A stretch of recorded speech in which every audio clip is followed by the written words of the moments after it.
नमस्कार, आपके साथ मैं सानिया जैन। मृदुभाषी में आप सभी का स्वागत है। आप देख रहे हैं 7 PM शो। रुक करते हैं देश विदेश की बड़ी सुर्खियों का।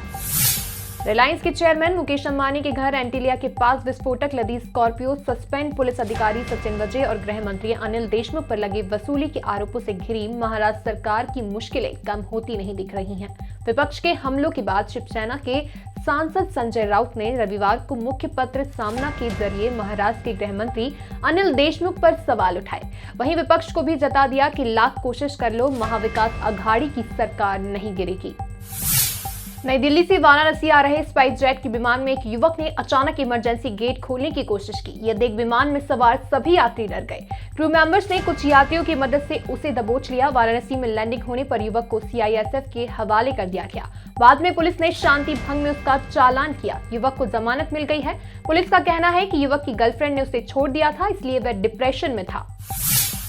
जर्मनी में कोरोना वायरस से हालात खराब होते नजर आ रहे हैं। यहाँ फिर से 14 दिनों के सख्त लॉकडाउन लगाने की तैयारियां शुरू हो गई हैं। जर्मन स्वास्थ्य मंत्री जेंस स्पेन ने कहा कि कोरोना को कंट्रोल करने के लिए देश में 10 से 14 दिनों का लॉकडाउन जरूरी है।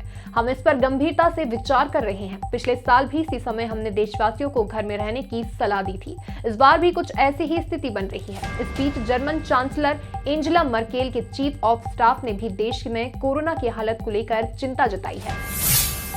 महाराष्ट्र में एंटीलिया केस के आरोपी सचिन वाजे के राज्य के गृह मंत्री अनिल देशमुख से रिश्तों पर सियासत गरमाई हुई है। इसी बीच उद्धव सरकार में सहयोगी राकांपा के दो बड़े नेताओं की गुजरात यात्रा ने सरकार की नींद उड़ा दी है।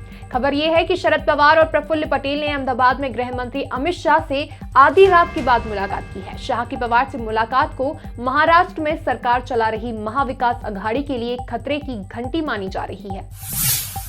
तमिलनाडु चुनाव के मद्देनजर कांग्रेस सांसद राहुल गांधी चेन्नई के दौरे पर हैं। यहां राहुल गांधी ने एक रैली को संबोधित किया और प्रधानमंत्री मोदी और अमित शाह पर जमकर निशाना साधा।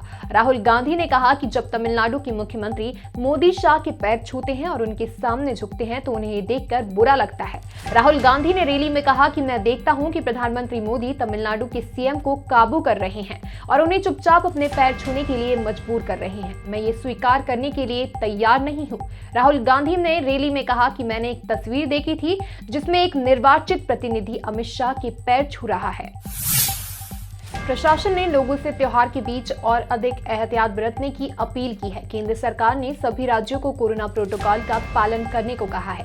साथ ही राज्यों ने भी अपने स्तर पर गाइडलाइन जारी की है। केंद्र सरकार ने राज्यों से कहा है कि त्योहारों के दौरान भीड़ को नियंत्रण रखा जाए, मास्क और शारीरिक दूरी बनाए रखने जैसे नियमों का पालन कराया जाए। केंद्र सरकार ने कहा कि आगामी त्योहार होली, शब-ए बारात, फसलों से जुड़े त्योहार, ईस्टर, ईद उल फितर आदि के मद्देनजर राज्यों और केंद्र शासित प्रदेशों के प्रशासन भीड़ को नियंत्रण करें और लोगों से कोरोना नियमों का पालन कराएं।